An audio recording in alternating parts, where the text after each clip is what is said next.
नमस्कार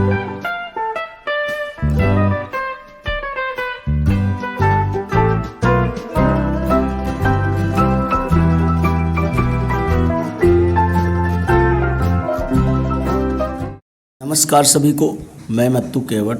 मैं आज आपको इस वीडियो के माध्यम से गणित विषय के अंतर्गत देखिए मापन के बारे में आपको जानकारी देने वाला हूं। तो आपको जानकारी है कि मापन में हम लंबाई, द्रव्यमान, धारिता, दशमान व परिमाण इनका हम अध्ययन करते हैं। तो आइए हम लंबाई के बारे में पहले देखते हैं।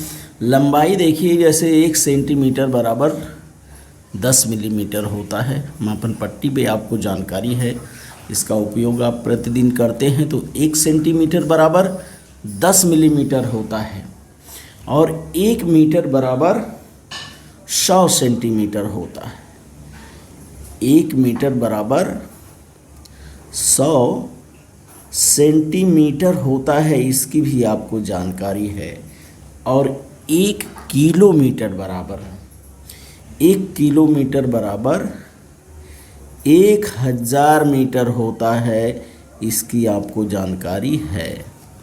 जैसे देखिए सूत्र में 1 सेंटीमीटर बराबर 10 मिलीमीटर, 1 मीटर बराबर 100 सेंटीमीटर और 1 किलोमीटर बराबर 1000 मीटर। अब ये लंबाई के बाद हम द्रव्यमान के बारे में देखते हैं कि द्रव्यमान में वजन अर्थात द्रव्यमान जो वस्तुएं हम खरीदते हैं पंसारी की दुकान से हो गया, तो उसमें वजन में किलोग्राम में हम नापते हैं। दुकान वाला किलोग्राम में नापता है। तो 1 किलोग्राम बराबर कितना होता है? 1 किलोग्राम बराबर होता है 1000 ग्राम। 1 किलोग्राम बराबर 1000 ग्राम होता है। और धारिता में देखिए, धारिता में आयतन जिसे लीटर में नापते हैं, जैसे दूध हो गया, द्रव्य हो गया, द्रव्य वाले पदार्थ को धारिता व या आयतन बोलते हैं। इसको 1 लीटर बराबर देखिए कितना होता है। 1 लीटर बराबर 1000 मिलीलीटर होता है, इसकी आपको जानकारी है। मिली लीटर, 1 लीटर बराबर 1000 मिलीलीटर। अब हम देखते हैं आधा, चौथाई और पौना के बारे में जानकारी हम प्राप्त करते हैं। तो यहाँ देखिए मैंने ऐसा एक चार्ट बनाया है और इसमें यहाँ आधा और यहाँ चौथाई या पाव और यहाँ पौना का लेखन किया जाएगा। तो इसके साथ ही मीटर, किलोमीटर, किलोग्राम और लीटर में आधा कितना होता है, पाव या चौथाई कितना होता है और पौना कितना होता है, इस चार्ट से हमें जानकारी प्राप्त करना है। तो देखिए 1 लीटर पहला है 1 लीटर का। 1 लीटर 1 मीटर है। 1 मीटर का आधा कितना होता है? 1 मीटर का आधा होगा 50 सेंटीमीटर। सेंटीमीटर पूरा ना लिख के इसको सेमी लिख दिया गया।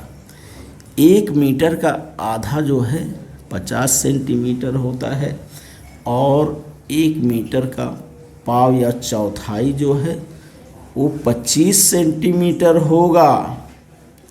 इसी तरह से 1 मीटर का पौना जो है ये 75 सेंटीमीटर होगा। इस चार्ट से आपको जानकारी हो जाएगी कि मीटर का आधा कितना होता है, चौथाई कितना होता है और पौना कितना होता है। तो 1 मीटर का आधा जो है 50 सेंटीमीटर होता है, चौथाई जो है 25 सेंटीमीटर होता है और पौना जो है 75 सेंटीमीटर होता है। इसी तरह से हम 1 किलोमीटर का देखते हैं। अब किलोमीटर का 1 किलोमीटर का आधा जो है ये 500 मीटर होता है। यहाँ हमें मीटर लिखना है। और चौथाई जो है इसका 250 मीटर होता है। 1 किलोमीटर का आधा 500 मीटर, चौथाई 250 मीटर और इसका पौना जो है 750 मीटर होगा। तो हम मीटर में देख रहे हैं कि 1 किलोमीटर का आधा जो है 500 मीटर, चौथाई या पाव 250 मीटर और पौना जो है ये 750 मीटर होगा। अब हम आते हैं किलोग्राम पर। 1 किलोग्राम का आधा कितना होगा? इसी तरह से 1 किलोग्राम का आधा जो है ये 500 ग्राम होगा। 1 किलोग्राम का आधा 500 ग्राम, पाव या चौथाई जो है ये 250 ग्राम होगा। यहाँ ग्राम लिखना पड़ेगा हमें। और 1 किलोग्राम का पौना जो है 750 ग्राम होगा। तो इस तरह से इस चार्ट से हमें आधा, चौथाई और पौना की जानकारी हमें प्राप्त करना है। अब देखते हैं हम लीटर का, धारिता जिसे कहते हैं, आयतन। 1 लीटर का आधा कितना होगा? 500 मिली हो गया, मिली लीटर होगा। तो इसको मिली लीटर ना लिख के मिली हम लिख रहे हैं शॉर्ट में। 1 लीटर का आधा जो है 500 मिली होगा। चौथाई या पाव जो है 250 मिली होगा, 250 मिली होता है। और 1 लीटर का पौना जो है ये 750 मिली होता है। तो इस तरह से मापन के अंतर्गत इस चार्ट द्वारा हमें आधा, पाव या चौथाई की जानकारी हमें प्राप्त होती है। तो इसका वाचन देखिए, मैं फिर से आपको करके बताता हूँ। और आप जानते हैं कि kilo, hecto, deca, metre, deci, centi, milli को हम किस तरह से नापते हैं। तो इस चार्ट का फिर से हम वाचन देखते हैं। 1 मीटर का आधा जो है 50 सेमी, पाव या चौथाई 25 सेमी और पौना 75 सेंटीमीटर होता है। 1 किलोमीटर का आधा 500 मीटर, चौथाई 250 मीटर, पौना 750 मीटर होता है। 1 किलोग्राम का आधा 500 ग्राम, पाव या चौथाई 250 ग्राम, पौना 750 ग्राम। और 1 लीटर का आधा जो है 500 मिलीलीटर, पाव या चौथाई 250 मिली और पौना 750 मिली। तो इस तरह से आप इस वीडियो के माध्यम से मापन के दिए गए सूत्र को या उसके उदाहरणों को आप क्या करिए, कंठस्थ करिए और इसका वाचन करिए। इसी तरह से एक नमूना प्रश्न हम देखते हैं कि स्कॉलरशिप में यह चार्ट जो है आपको बहुत ही उपयोगी होगा। और प्रश्न हम देखते हैं कि शिष्यवृत्ति कक्षा 5वीं या 8वीं में शिष्यवृत्ति में प्रश्न किस तरह से आते हैं, मापन संबंधी प्रश्न। तो पहला प्रश्न एक उदाहरण देखिए। 6 किलोग्राम अर्थात कितने ग्राम होता है?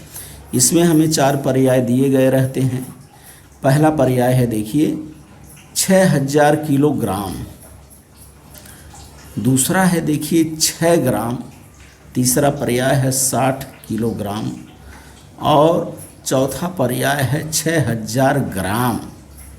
तो इसमें क्या करना है, इस 4 पर्याय में से कोई एक उत्तर सही है। तो आपने अभी चार्ट को पढ़ा कि 1 किलोग्राम बराबर कितना होता है।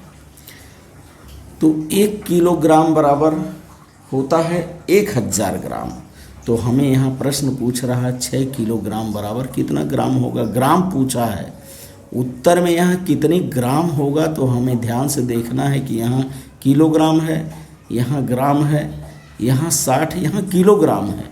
ग्राम सिर्फ 2 जगह पर है, पर्याय क्रमांक दूसरे पर ग्राम लिखा गया है और पर्याय क्रमांक चौथे पर ग्राम लिखा गया है।